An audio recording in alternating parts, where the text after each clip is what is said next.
Good afternoon, everybody. My name is Chris Bircher. I'm going to be your presenter for the day, and I just want to thank you guys for taking the time out of your lunch break to join us today. So today's webinar will be on Dynamo and kind of how you can use it on more of a regular basis. So with that, I'll just kind of jump right into it and get started here. Got a few things I want to show you guys today. So as some of you guys may know, that Dynamo is a very powerful tool, and it kind of allows us to navigate around the Revit API in ways that we haven't been able to before in the past. The biggest issue that we all have with it is that it can be extremely daunting. If you've never worked with a virtual program or a programming tool in the past, you may stare at something like this and be like, I have no clue what to do. And that's kind of how I was when I first started out with this. So there's hopefully will show you that there are ways to accomplish some of these tasks, and it doesn't take that much to actually get it done. And then how we can make some of this stuff repeatable, so that others in our companies can utilize this stuff and they don't have to have any business opening Dynamo whatsoever. So today, what I'm going to go over are, some of the sets that I've created and I've used at various on various occasions. I'm going to explain which node packages were used to accomplish these, and some of the different inputs and how I got that to work, and then what it takes really to build a routine that it can be used within Dynamo Player, which is kind of like our the auto lisp, or from AutoCAD, you have that lisp recorder thing. So with that, that's pretty much it. So what I'm going to do, just real quick, show you a couple of things. Sorry, I thought I had this open already. So I've got 4 to 5 different routines that I want to show you real quick. The first one is, you can see I've played around with this quite a bit lately, is creating work sets. Now, some of you may be working with starter projects now and don't really need to build work sets, but let's just say that maybe you inherited a file from somebody and they didn't have a work set config set up, or somebody, in an effort of cleaning things up, removed all the work sets for some reason. I don't know. There's many different reasons why that could happen. So what I've got here is it's a very simple, bare bones routine that allows you to specify the file. So this can be an Excel file that has work sets built into it, like this, and what sheet they may be on, and you just kind of run through and create work sets, and then here it is. You have a little watch note at the end that will show you what it's doing. And I have this running at automatic, so it actually already did it. So if I come back to Revit now, all those work sets are done. I didn't have anything in here except for shared levels and grids and work set 1. Right? Now, you could build it into the routine to also rename work set 1 to be, say, core shell, or shared levels and grids to be 05 levels and grids or something like that. Or you can just simply rename them as well. It's kind of up to you how you want to handle those. In this case, in an effort to keep it simple, I chose to rename these.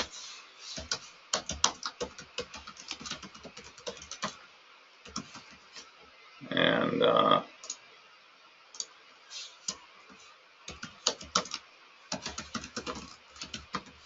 there you go. All right, and then in theory, you'd go ahead and sync up.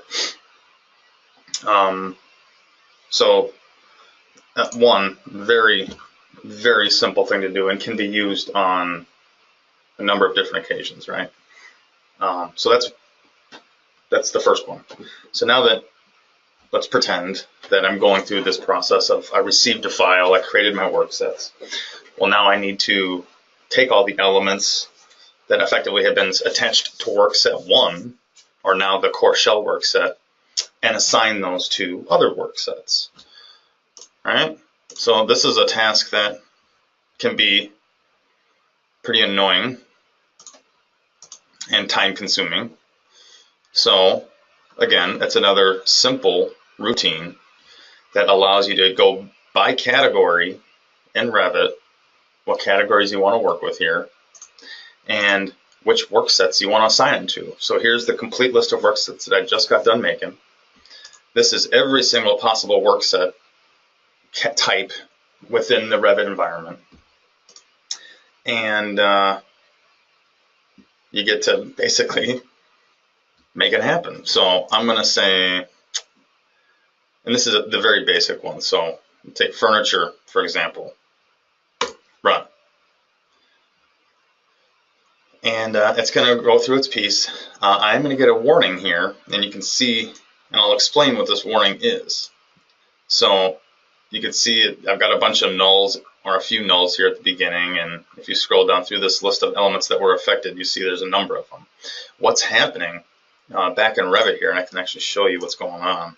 I've got a furniture family that has shared components in it. So it's this particular table that has nested shared families in it. So they're just going to naturally inherit the workset properties from the parent family. So it took me a while to figure out what was happening there. And I thought maybe I'd done something wrong in my model somewhere, but it is these shared families. So you can't change the work set of one of those items. So that's what was happening there. So when you see this, when you see your nodes highlight in yellow, generally that means they're not working properly. However, since parts of it did work, that means there was something wrong or something with how the Revit families were defined and set up within the project. So that's what happened there. So now I can kind of keep going, and we can keep it simple. Like, again, this is the basic one. So I can grab, heck, you can grab grids and put those on the levels and grids work set if they weren't already there, which they should have been. But it does it anyway. And then you just kind of keep going. So what in theory, what you could do here is to keep it simple, have a node or a routine like this that's assign work sets grids, assign work sets levels, assign work, just have like 36 of these little simple nodes or simple routines that people could run through Dynamo Player. Granted, now you got to run it 36 times, but it allows zero input, because you can have it all pre-configured for your end users or for your team, and they just pick and run what they need to run when it needs to be run. Okay, so kind of nice. But this is the bare bones, super basic version. So let's pretend that I've gone through and run this a bunch of times and thought I had it. Sure. I've got one more before I show you the second part of that. I have if I can remember what I called it. It's what I wrote down. It's called get parameter of any category. So, for example, you may want to check to see if all of your stuff is on the right work set. Or, if certain things are placed on a sheet. So here, I'm basically getting, I know that this is the right work set just because I checked later on, but you can basically determine if an item is on either the right work set, or let's say, you got a phased model and you want to make sure that, certain items are on the right phase, or you got You want to check what level certain things are on. Oops, I don't want to hit enter there. All right, and so now I've got a couple floors on certain levels here. Or, you want to, let's go back to,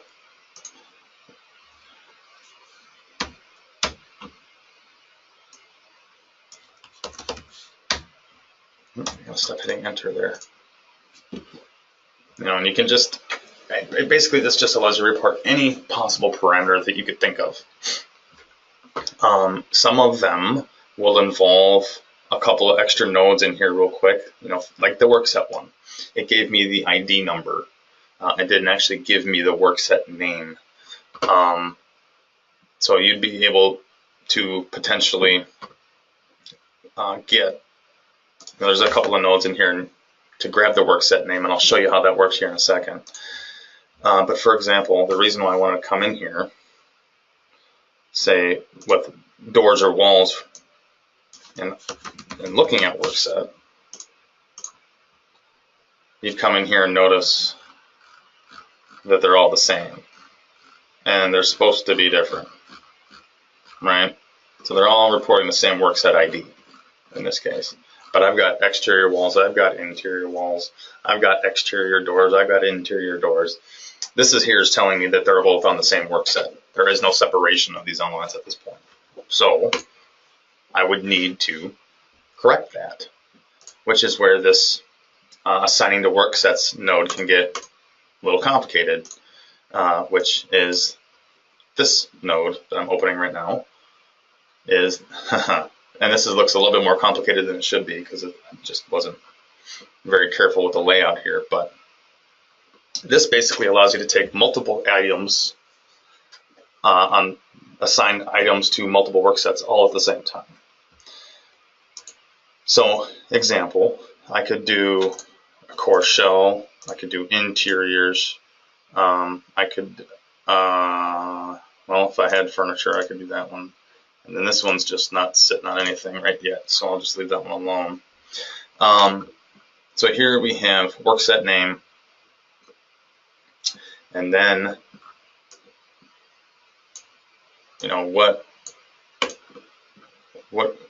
is going where. So here I've got furniture, which ties up to this one. So again, a little out of order, but that's all right with me. So here's another one. Here's casework. Going to my interiors workset, and then down here, here's where it gets complicated, and that's because there are two different types of, or multiple types, not two, there's a couple of different types of walls. There are interior walls, there are exterior walls, there are foundation walls, there are retaining walls. So you have all of these different types that you could work with. So depending on how you've got your wall types set up in Revit, you want to go through and pick the best fit, right? So here I'm using function, the function parameter, and if it's exterior, do this. If it's interior, do that. And so basically the walls category, and now I'm extracting a parameter from it, the function parameter, and this is how I'm setting up my filter so that I can filter out. Basically, I'm getting these these IDs again. So 0 is exterior, 1 is interior, and that's going to allow me to basically assign these to the appropriate worksets down here. So if this one is going to interiors, I believe that's right, and this one should be going to core shell. Yes. So if I hit run on this right now, it should fly through the entire thing, and all of my walls, if set up correctly, should then be on the appropriate worksets. And that's assuming I strung this up correctly. So let's cross our fingers here. Yep. And so this one didn't, oh, it's already done it. And we had the nulls. So it appears that something's worked. So let's make sure I did it in the right order. Walls, exterior walls on core and shell. And let's just dig inside here real quick. And interior wall is on the interiors work set. And again, it's all based 100% on the definition of this function parameter. So if I were to go ahead and change this to say exterior and hit OK, come back into Dynamo and run it again, my numbers of assigned elements on each work set is going to change. So basically these two effectively, for the most part, just flipped.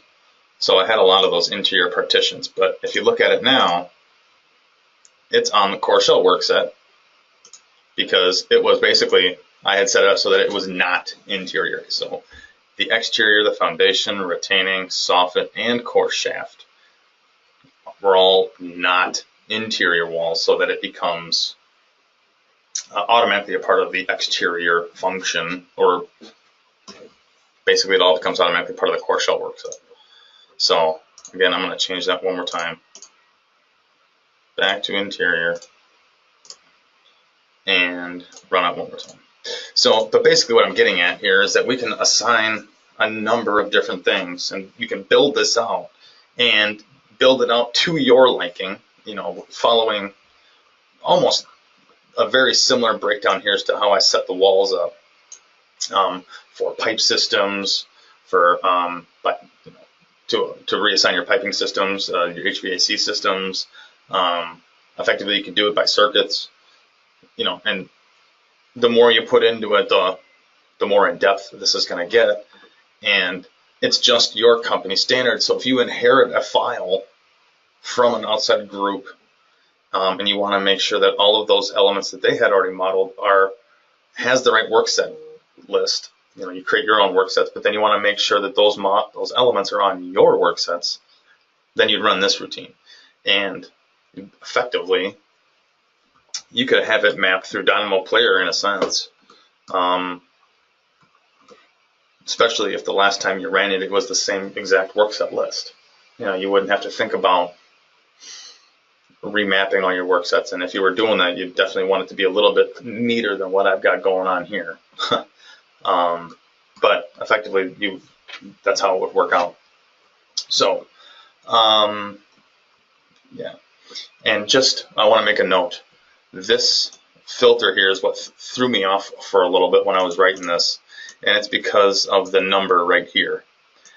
You know, I'm used to doing code blocks, and whatever's inside of that code block is within a quotations.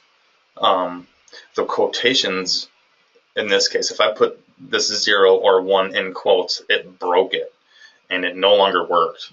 And it was either all true or all false, not a combination of true and false. It was as soon as I removed the quotes, everything started working again. So I just wanted to point that out for some of you that may not have thought of that, because it took me a while to figure. It took me a couple of hours to realize that I had done something wrong there. You see, it said this is in quotes. This one is not. So I just wanted to point that out. Okay, so the next thing I want to quickly go over, and well, quickly is good because we're running out of time, is you know, getting something potentially ready to be used within a Dynamo Player type environment. So this is one that you could theoretically use right out of the gate, but I also have another one. What did I call it? This one. So I think this is the right one. Well, not quite, but effectively we have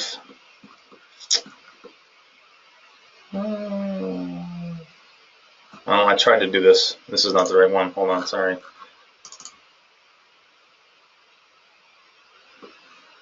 So effectively, there's this. It's actually quite simple. There's a node out there that allows you to convert all your text from, or just to make sure that's all uppercase, regardless of how it's formatted. So in a lot of the projects that we issue, we want to make sure that all of our sheet titles are set to be uppercase. All of the notes and our drawings and room tags and column tags and everything that we may have used, all the text is consistently the same. In which in most cases it's uppercase, right?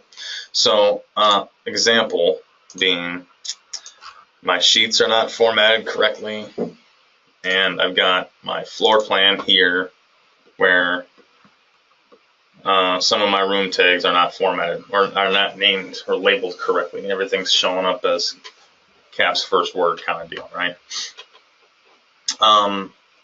So we can effectively, the way I've set this one up is you would open it and you pick and choose which ones you want to work with at that moment.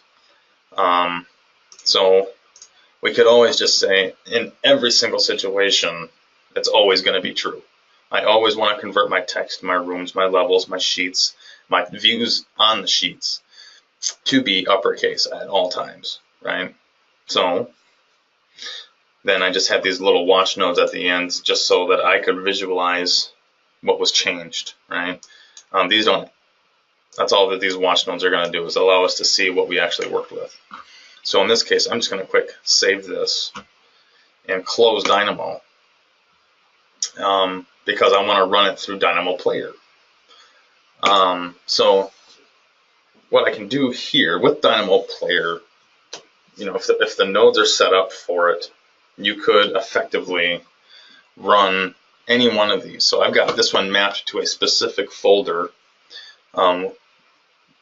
which I did by saying browse to folder right before you guys came on, and went and found out the little Dynamo script folder that I wanted to work with here. And I get to go ahead and choose what I want to do. Do I want to assign work sets, which effectively I've already done. Here's that text from upper to lower. I mean, effectively, you can hit play on that, and it's going to run through and do it. Now, depending on how many tasks it's going to do, it could potentially take a little bit, but you noticed it flashed on the screen. And I can close this now. But my room labels updated. They're all uppercase. My sheet titles over here have adjusted as well. If I were to go to the sheet, and well, I guess I wasn't set up for printing on this one, but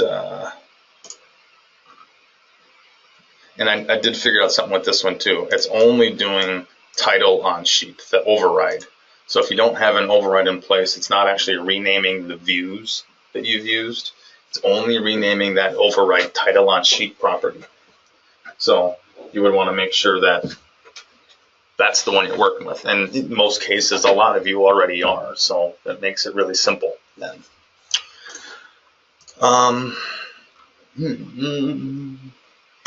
So yeah, wow. That went a little faster than I thought. I think I got one more I can show you real quick. So another one that I've done is building out a sheet list using Excel. So, and you have the ability to do it, if I can remember where I saved it, by the if you like, you're a consulting firm, like you're an engineering firm or you're a structural firm, and you work with a lot of outside architects or various number of architects, you have the ability to, let's see if I can dig it up here real quick for a training that I did.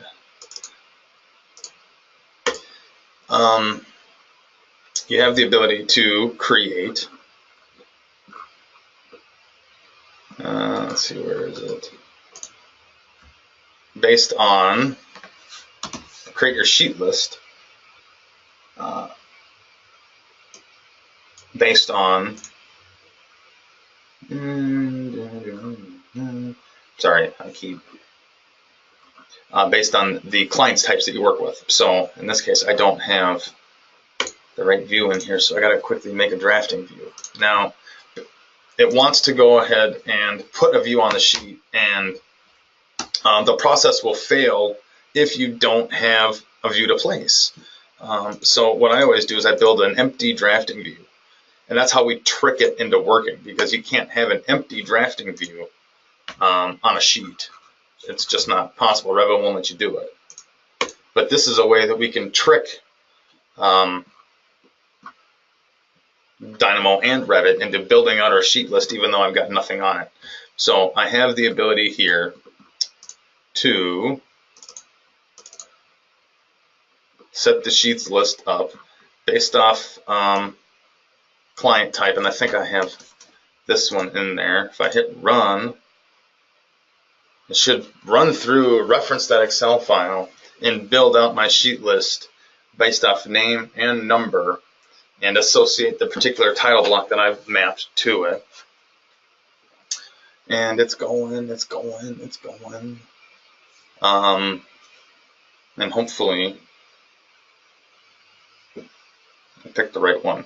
And what you see down here below, this is a couple of different things that I've been working on that actually you'll have in my next webinar, where we're going to build a user interface for this so you can actually get a better, running through Dynamo Player, you'll get a little dialog box that pops up, and you'll get to pick and choose from a list or type in, say like in this case, what's the architecture firm that I'm working with? What title block do I want to use? What view do I want to insert onto this sheet? So it'll be a little bit more user-friendly in that case. So come on. Oh, I hope it does it so I don't look silly. Well, who am I kidding? I'll look silly anyway, but I hope you just want it to work.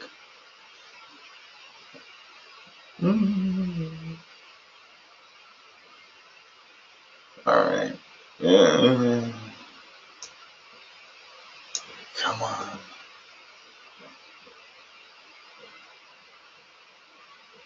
Oh, don't leave me hanging.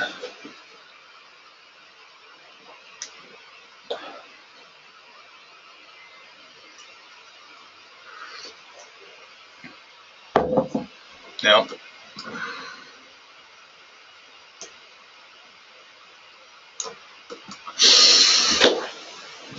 Oh. Must be a lot of stuff to go through, I guess.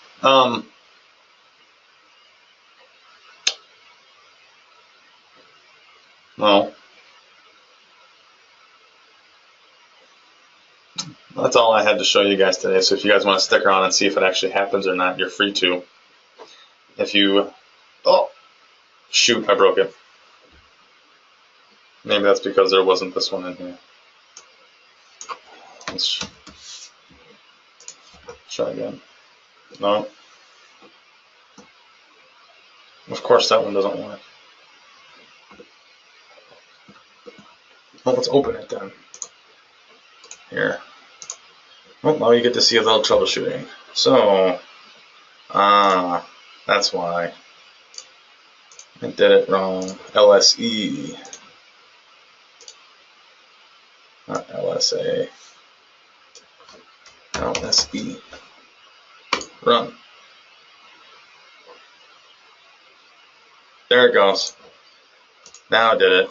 I typed the wrong name in. So here's how you get your list of sheets in. So yeah, and that's why it would be a lot easier to have a user interface set up so that you don't have a spelling error or you forget exactly what the abbreviation is or something like that. So next week I'm doing another webinar. I think it's on May 3rd, I believe. I'm going to be doing another webinar on how to set up a user interface for Dynamo so that we can run it through Player and avoid some of these mishaps.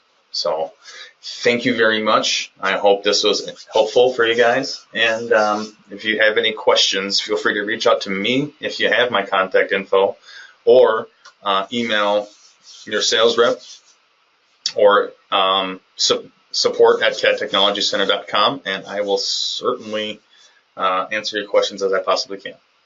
Thank you all again for your time, and I hope you guys have a great day.